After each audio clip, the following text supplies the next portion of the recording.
अस्सलाम वालेकुम जी। आज मैं अपने फ़ादर के ट्रीटमेंट के हवाले से आप लोगों से 1-2 एक्सपीरियंसेस शेयर करना चाह रहा हूँ, ताकि अगर किसी का भी फ़ायदा हो जाए। डायबिटिक पेशेंट है, यानी शुगर के मरीज़ हैं। अभी रिसेंटली हॉस्पिटल में एडमिट रहे, काफ़ी दिन कोई इश्यू था उनके पाँव का। एडमिट तो इसलिए हुए थे कि उनका पाँव काटा जाए, लेकिन वो डॉक्टर्स ने कहा कि जी एक ये नई अब टेक्नोलॉजी है, बड़ा फ़ायदा हो जाएगा, पाँव बच जाएगा। तो हमने भी कहा चलें ठीक है जी, अगर होता है तो करके देख लेते हैं।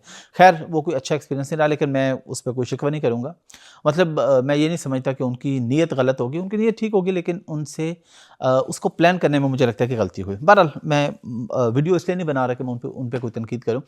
वीडियो मैं बना रहा हूँ, आप लोगों को बता रहा हूँ कि अगर आपके आस-पास या आपकी फैमिली में कोई अगर डायबिटिक पेशेंट है और उनके पाँव पे ज़ख्म या कोई ख़राबी आ जाती है, तो उसका सॉल्यूशन क्या है?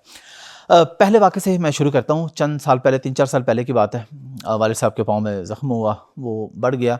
उन्हें उस वक़्त डॉक्टर्स ने कहा कि जी आपके ना ये अभी उँगली है, 2 उँगलियाँ ख़राब है, आप ये उँगलियाँ कटवा लें तो ठीक हो जाएगा। लेकिन वो हमने भी नहीं, हमने कहा चलें उँगली है, ठीक हो जाएगी, हमारा भी कोई पहले से इसमें कोई एक्सपीरियंस तो था नहीं, फर्स्ट टाइम देख रहे थे हम लोग। तो चलते-चलते वो काम पाँव पे चला गया, ज़्यादा ख़राब हो गया और पाँव उनका बिल्कुल जिस तरह कहते हैं ना गल जाता है, बहुत ज़्यादा पस निकलती थी, हेल्पर रखे हुए थे और बस वो सारा दिन वो शदीद अज़ियत में और तकलीफ़ में टाइम गुज़ारते थे। मैं उस वक़्त पाकिस्तान में नहीं था, तो मैं बाहर था, तो छोटे भाई को किसी ने बताया कि जी इनको फ़लाँ हकीम के पास ले जाएँ, तो वो पट्टियाँ करेगा तो अच्छा हो जाएगा। तो हकीम ने जो बेड़ा गर्क किया, तो अल्लाह बर्बाद करे ऐसे हकीमों को। बहरहाल हमारी भी गलती है कि हम उसके पास गए, ऐसा तो नहीं है कि वो उड़ के तो हमारे पास नहीं आया था, लेकिन बहरहाल जिसने भी काम चले गए, वो छोटा भाई ले गया, ट्रीटमेंट करवाता रहा, उनका पाँव और ख़राब होता रहा, मज़ीद होता रहा और वो मज़ीद टाँग की तरफ आ गया। अब इतनी वो तकलीफ़ में रहने लगे कि मैं उस मेडिसिन का नाम नहीं लूँगा, एक मेडिसिन है जो बहुत मुश्किल से मिलती है, जिसकी प्रिस्क्रिप्शन आप जमा करवा देते हैं फ़ार्मेसी में और वो जितनी वो टैबलेट्स आपको देते हैं, वो पीछे रिकॉर्ड में जाती हैं कि इतनी आई थी और इतनी मिली हैं और ये फ़लाँ बंदे को दे दी हैं, और प्रिस्क्रिप्शन भी इसलिए रख लेते हैं कि आप कहीं और से दोबारा वो मेडिसिन ना ले लें। उस मेडिसिन से उनको दर्द में तड़पते थे, बाकायदा दर्द से। तो उस मेडिसिन से उनको ना दर्द ख़त्म हो जाता था, वो गनूदगी में रहते थे 8, 10, 12 घंटे। जैसे ही होश में आते थे वो कहते मुझे फिर वो मेडिसिन दे दो। घर वाले बाज़ दफ़ा रोकते थे, डॉक्टर्स भी कहते थे कि आदत ना हो जाए, लेकिन वो इतनी तकलीफ़ में थे कि मैं उन्हें वो मेडिसिन दे दिया करता था। अब चले मेरे लिए तो अल्हम्दुलिल्लाह ये आसानी थी कि मैंने एक पोस्ट लगाई, मैंने कहा जी ये मेडिसिन मिलती नहीं, तो मुझे कंपनीज़ ने खुद रब्ता कर लिया, जी हम ये बनाते हैं। मतलब वही जो वहाँ पे दोस्त होते हैं, उन्होंने कहा कि आप सब हम मैं फ़लाँ कंपनी में हूँ, मैं फ़लाँ में, और हम ये खुद ही बनाते हैं, तो आपको जितनी चाहिए दे देंगे। उन्होंने मुझे मेडिसिन मुझे अरेंज हो गई। बहरहाल टाइम गुज़रता गया, चंद दिन मज़ीद गुज़रे, हम ट्रीटमेंट करवाते रहे, हर डॉक्टर के पास ले जाते रहे। तो मैंने आप उनके साथ पॉडकास्ट भी की थी, आप लोगों ने देखी होगी, डॉक्टर आतिफ़ कुरैशी। मतलब मैं ये समझता हूँ कि या होंगे और भी अच्छे डॉक्टर होते होंगे, मैं ये नहीं कहता कि नहीं है। लेकिन मैंने अपनी ज़िंदगी में उनसे अच्छा एक्सपीरियंस्ड, ट्रस्टवर्दी और ईमानदार डॉक्टर मैंने नहीं देखा। अगेन मैं कह रहा हूँ होते होंगे दुनिया में, यकीनन होंगे अच्छे और अच्छे लोग भी, लेकिन मैंने उनसे अच्छा डॉक्टर नहीं देखा। मुझे भी मैं भी डायबिटिक पेशेंट हूँ, मैं भी उनके पास गया तो उन्होंने उस पे बड़ा अच्छा ट्रीट किया और मेरी अल्हम्दुलिल्लाह जो शुगर है वो बिल्कुल प्री डायबिटिक में आ गई अल्हम्दुलिल्लाह। छोटे भाई का इशू हुआ, वो भी गया, तो मुझे उन पे बड़ा एतमाद था, मैं उनके पास ले गया वालिद साहब को। अच्छा, उस वक़्त सिचुएशन ये थी कि 1-2 दिन पहले वो हॉस्पिटल में एडमिट रह के आए थे, तो उस वक़्त ना उनका जो ज़हनी तवाज़ुन है ना, वो कोई ठीक नहीं था। यानी वो अजीब-अजीब बातें करने लग गए थे। तकलीफ़ में तो रह रहे थे महीने 2 से, पाँव पूरा गला हुआ था। मैं डॉक्टर आतिफ़ कुरैशी के पास ले गया, जब ये सिचुएशन है ना, मैंने कहा जी ये इमरजेंसी में अब्बा जी थे, तो डॉक्टर आतिफ़ कुरैशी आए। उन्होंने आके पाँव पे ऐसे दूर से एक नज़र देखी और फिर उनके फेस को देखा। उन्होंने मुझे कहा बाहर आ जाओ। अब साथ जो हेल्पर था ना, वो कहने लगा डॉक्टर साहब ये वो, तो डॉक्टर साहब कहते हैं मैंने देख लिया। हालाँकि उन्होंने सिर्फ़ एक नज़र पाँव पे हल्की सी देखी और उनका फेस पे कुछ उन्होंने गौर किया, मुझे बाहर बुला लिया। मुझे कहते हैं कि अगर आप इनका ये पाँव नहीं कटवाएँगे, एम्पुटेशन नहीं करवाएँगे, तो ये वो मेरे ख़्याल 72 आवर्स उन्होंने मुझे बताया, या 3 से 4 दिन में उन्होंने कहा कि ये एक्सपायर हो जाएँगे, इनकी डेथ हो जाएगी। अब उस वक़्त तो मुझे और कुछ नहीं सूझा, उन्होंने कहा इमीडिएटली जाएँ और इनका पाँव कटवाएँ। और आगे डॉक्टर जहाँ तक है। अब यहाँ पे एंटर होते हैं डॉक्टर इलियास सादिक। उस वक़्त पे उन्होंने सही ट्रीटमेंट किया, उन्होंने सही जज किया। उन्होंने देखा, उन्होंने कहा जी पाँव कटेगा, और पाँव काट दिया। अब जब पाँव कटा, मतलब टाँग तक कटा, थोड़ा ऊपर घुटने से थोड़ा नीचे तक, तो उसके बाद अब्बा जी माशाल्लाह बिल्कुल ठीक हो गए। उससे पहले का जो 1 महीना था ना या 2 महीने, जब दर्द थी, तकलीफ़ थी, वो कुछ खा पी भी नहीं सकते थे। कोई भी चीज़ लेते थे वॉमिट आती थी।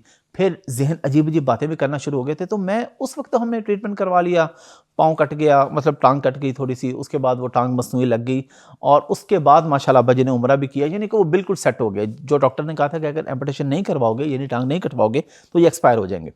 तो हमने फिर फ़ौरन डिसीज़न लिया, तो माशाल्लाह यानी उनकी लाइफ बिल्कुल वापस आ गई, इस तरह की जैसे कुछ हुआ ही नहीं है। कुछ अर्सा व्हील चेयर पे, फिर उसके बाद लाठी के सहारे, उसके बाद लाठी के सहारे से भी उन्होंने चलना छोड़ दिया। वो माशाल्लाह प्रॉपर अपना चलते थे, नमाज पढ़ाते थे, नमाज पढ़ना यानी किसी किस्म की उनकी लाइफ में कोई प्रॉब्लम नहीं थी, खाना पीना वापस हर चीज़ ठीक हो गई। अच्छा, उस वक्त तो क्योंकि सिचुएशन ऐसी थी ना, मैंने कुछ अर्से बाद डॉक्टर आतिफ कुरैशी से पूछा, मैं उनके पास जाता था रेगुलर। मैंने कहा डॉक्टर साहब आपने किस बेस पे मुझे ये कहा था?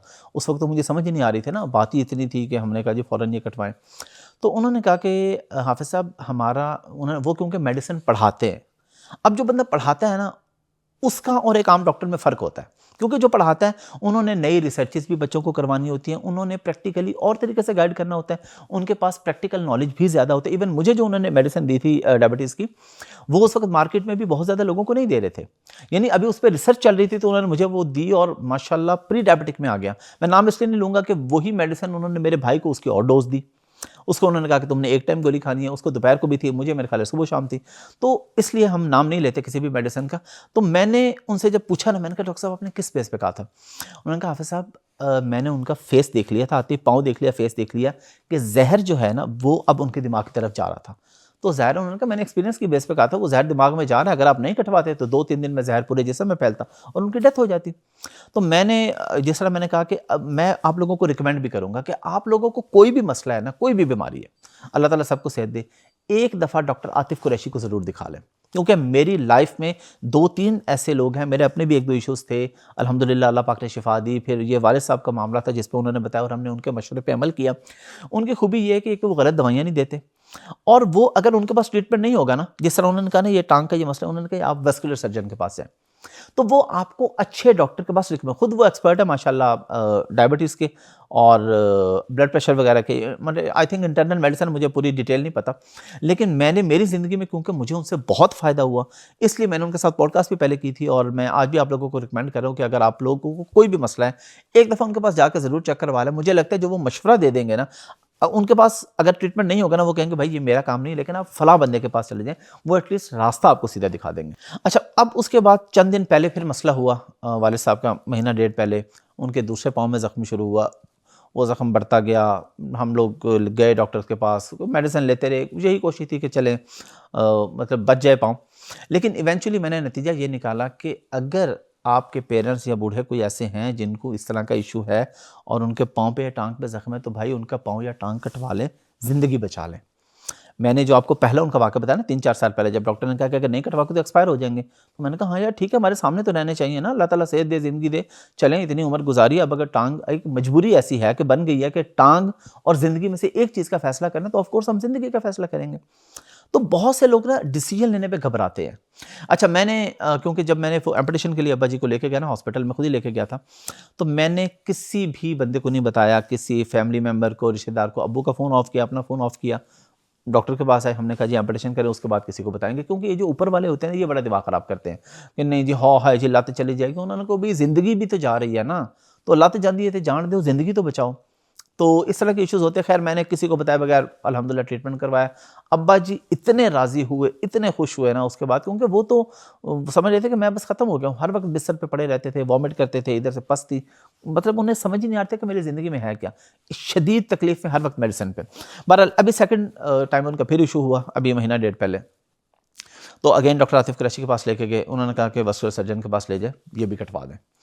अब लेके गए उनको डॉक्टर के पास, डॉक्टर्स हॉस्पिटल में, अगेन वही डॉक्टर इलियास सादिक, जिन्होंने पहले उनकी टांग काटी थी और वो पहले उनका ट्रीटमेंट बिल्कुल ठीक था। अभी भी मैं उनकी नीयत पे शक नहीं कर रहा। उन्होंने देखा होगा कि चले 5% भी चांस है अगर इनका पाँव बचने का, तो उन्होंने एंजियोप्लास्टी हमें कहा कि जी ये लग जाएगी। हमारा तकरीबन I don't care about that, लेकिन वो 25 से 30 लाख रुपये लग गया। कोई 8-10 दिन ICU में रहे, कोई 10-12 लाख डॉक्टर की फ़ीस थी कि जी ऑपरेट बहुत महंगा है, ये है वो है। खैर उन्होंने ऑपरेट कर दिया और उन्होंने कहा जी इनका जो ज़ख्म है ना ये अब ठीक हो जाएगा, क्योंकि ब्लड सर्कुलेशन नहीं जा रही थी एंड तक, ये हमने ठीक कर दिया, सर्कुलेशन इनकी सेट हो जाएगी। हमने कहा ठीक है। अगेन मैं नीयत पे शक नहीं कर रहा, लेकिन डॉक्टर साहब मुझे आपसे शिकवा ये ज़रूर है कि आपको पाँव काट देना चाहिए था। आपने मतलब 15-20 दिन हम अज़ियत में भी रहे।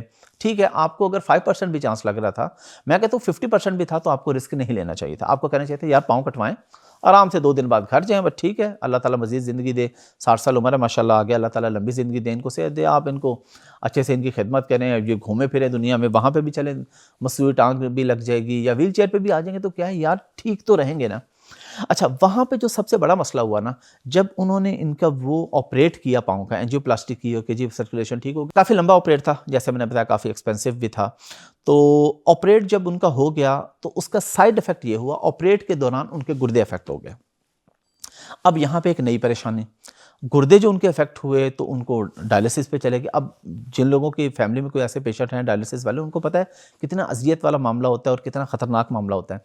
ये उस ऑपरेट का साइड इफ़ेक्ट था, जो कि उन्होंने पहले हमसे कॉन्सेप्ट साइन करवाया था कि ये होगा। मैं तो वहाँ पे नहीं था, छोटा भाई था। उन्होंने जिस तरह होता है, आपको पता है, आपको छोटी सी भी सर्जरी हो तो एक बड़ा सा कॉन्सेप्ट साइन करवाते हैं कि इससे ये भी हो सकता है, ये भी हो सकता है, ये भी हो सकता है, ये भी हो सकता है। एनीवेज़, उनको गुर्दे अफेक्ट हो गए। अब डेली डायलिसिस हो रहा था लेकिन यूरिन नहीं आ रहा था। अब ये एक अलग परेशानी, और एक रात तो डॉक्टर्स ने ज़्यादा ही उन्होंने मतलब उन्होंने जो भी था उसके मुताबिक बताया, उन्होंने कहा कि बहुत मुश्किल हमें लग रहा है, इनके जिस्म में पानी भर रहा है और डायलिसिस का हमें कोई असर होता हुआ नज़र नहीं आ रहा। अब ये तो ज़ाहिर बात है, हम ही जानते हैं ना कि हमारी वो रात और वो दिन कैसे गुजरे तकलीफ़ में, अज़ियत में। खैर, काफ़ी दिनों के बाद अल्हम्दुलिल्लाह अब्बा जी ठीक हो गए और उनको यूरिन आना शुरू हो गया। रेगुलर डायलिसिस से अल्लाह पाक ने बचा लिया। वही जो ऑपरेट की वजह से जो कई दिन होते रहे वो होते रहे। इस दौरान एक मेरे असल तो अब्बा जी के दोस्त हैं, हमारे भी उनसे सलाम दुआ है, वो नाम नहीं लूँगा, कार्डियोलॉजिस्ट हैं गवर्नमेंट सेक्टर में एक अच्छे हॉस्पिटल में। तो वो आए, उन्होंने चक्कर लगाया, उन्होंने देखी रिपोर्ट्स, उन्होंने कहा रिपोर्ट्स सब इनकी ठीक आ रही हैं, तो इशू क्या है? अब रिपोर्ट्स ठीक आ रही थी, यूरिन भी आना शुरू हो गए थे, लेकिन वो आईसीयू से मूव नहीं कर रहे थे।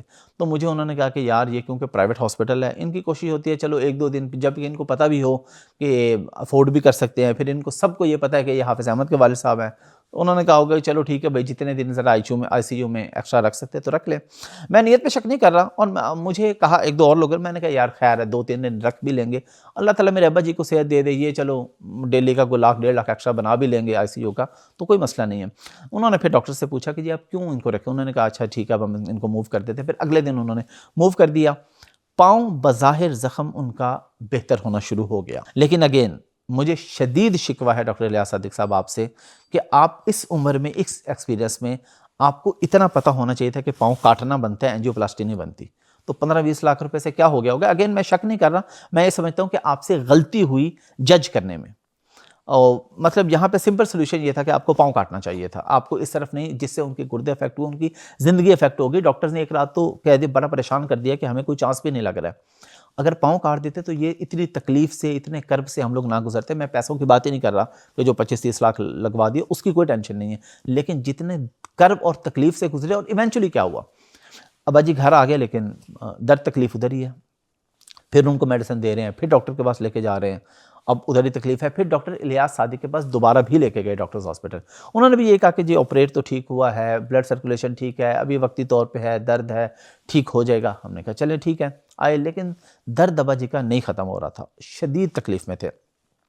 फिर यहाँ पे एक और साहब हैं, मैं बड़े अदब से कहूँगा, ये बेसिकली मेरा पैगाम देना है लोगों को। अब्बा जी के बहुत अच्छे दोस्त हैं, और अगेन मैं उनकी नीयत पे शक नहीं कर रहा, क्योंकि वो कोई भी आदमी आपका भला करने के लिए कहता है। हैं माशाल्लाह वो प्रोफेसर, पीएचडी डॉक्टर, लेकिन उन्होंने भी मशवरा उल्टा दिया कि हकीम के पास ले जाएं, फ़लाँ जगह पे हकीम है, वो बड़ा अच्छा है। छोटे भाई ने मुझे फ़ोन किया कि वो फ़लाँ डॉक्टर साहब कह रहे हैं कि हकीम, मैंने कहा डॉक्टर साहब को ब्लॉक करें और मेहरबानी करें, हकीम के पास नहीं लेके जाना। अब्बा जी को डॉक्टर के पास ही लेके जाएं, और डॉक्टर जो ट्रीटमेंट बताएगा हम वही लेंगे। खैर, क्योंकि पहले हम हकीम से वो देख चुके थे ना कि उंगलियां या आधा पाँव कटना था, और फिर ये घुटने तक, तकरीबन घुटने से थोड़ा सा नीचे तक उनकी टांग कटी। फिर डॉक्टर के पास ले गए। अब मैंने कहा यार डॉक्टर इलियास सादिक को छोड़ दे, आप किसी और डॉक्टर के पास जाएं। अब मुझे डॉक्टर का नाम भूल गया, अभी रिसेंटली ट्रीटमेंट हुआ, मुझे नाम से क्योंकि मेरी पहचान नहीं है। जोहर टाउन में का हॉस्पिटल है प्राइवेट ही, तो वहाँ पे लेके गए, और वहाँ पे उन्होंने, उन डॉक्टर साहब ने देखा, उन्होंने कहा जी पाँव ही कटेगा, ट्रीटमेंट ठीक है, वो जो आपने एंजियोप्लास्टी करवाई की कोशिश की, लेकिन उसका असर कोई नहीं हो रहा, और ये शदीद तकलीफ़ में है, और ये इनके सर्कुलेशन बेहतर तो होगी लेकिन मुकम्मल ठीक नहीं है पाँव, हमें ये पाँव काटना ही पड़ेगा। हमने कहा ठीक है जी काट दें। हम तो पहले भी ये कहते कि काट दें ताकि ज़िंदगी तो उनकी बच जाए ना, वो खुश तो रहे ना, मतलब वो हर वक्त तकलीफ़ में और परेशानी में है, तो तकलीफ़ से तो जान छूटेगी। अगेन उन डॉक्टर साहब ने भी यही कहा कि हम ऑपरेट करेंगे, ऑपरेट के दौरान देखेंगे कि पाँव या टांग कहाँ तक कटनी है।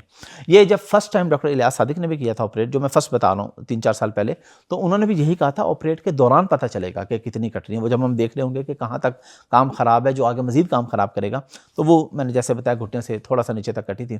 तो इन डॉक्टर साहब ने जब देखा तो इन्होंने आधा पाँव काटा।